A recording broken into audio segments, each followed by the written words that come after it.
Welcome back, everybody. Got another short DIY for you. So this is a timer switch, but it's completely dead.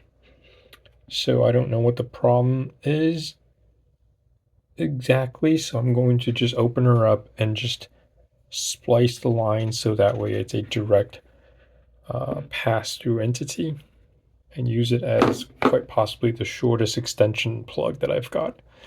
So how these things work is you have power coming in from here, right? But if you open it up, it has a water resistant casing. It's got this circuitry with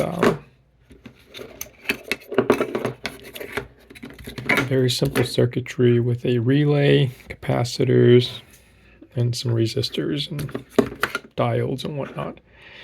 And there's a processing unit, a logic unit that kind of controls it. But since the logic unit is malfunctioning, I'm just going to go ahead and bypass the hot line from here to here and bypass the relay. So that way when power comes in, it's just a straight pass through the hot line right here.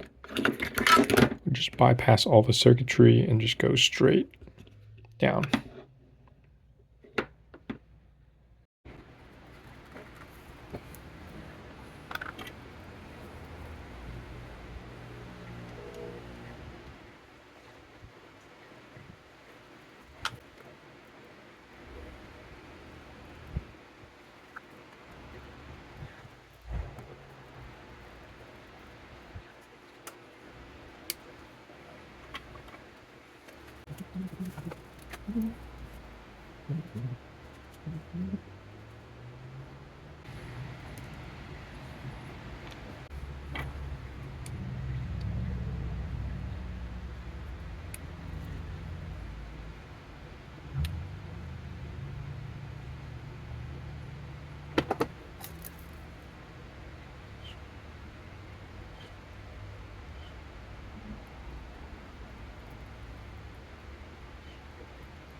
Not the prettiest in the world, but should work.